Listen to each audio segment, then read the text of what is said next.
I'm Dr. Ann Hallward, and this is Safe Space Radio, the show about the subjects we would struggle with less if we talked about them more. Since we began broadcasting in 2008, the show that has been sought after the most is our national special about talking to white kids about race and racism. Here are some excerpts from that show.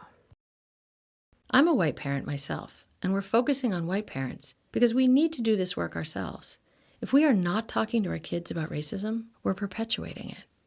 Psychologist Dr. Beverly Tatum describes racism in the United States as a kind of smog in the air, something we're all breathing in all the time.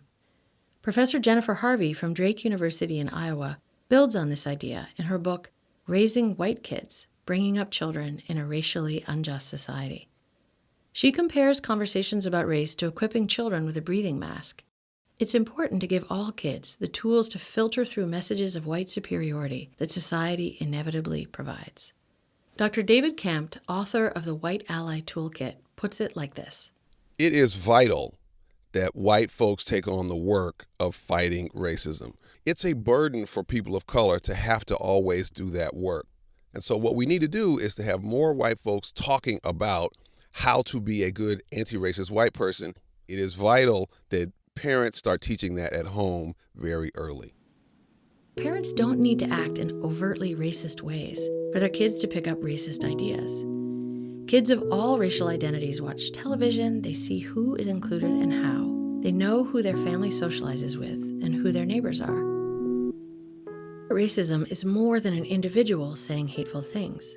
It underlies every aspect of how our society functions and the institutions we rely on.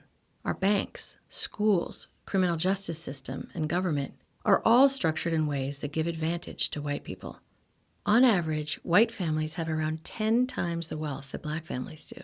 And that's something white parents can talk about with their teenagers. It can help them to understand the disparities they might otherwise use stereotypes to explain.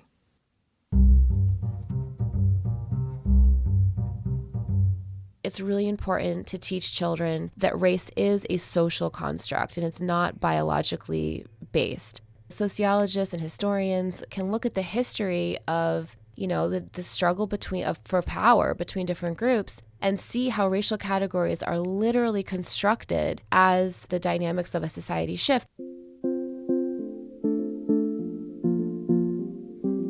In interviewing people for this show, we heard some of the same advice for white parents repeated again and again. Start talking about race and racism early and bring it up often as part of regular conversation. Invest time in learning for yourself and with your kids. Name whiteness and notice out loud when people of color aren't being included or treated respectfully. Learn about examples of resistance to racism.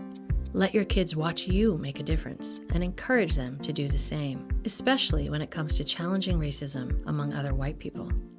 And finally, don't pressure yourself to get it right the first time. It's okay to be a learner.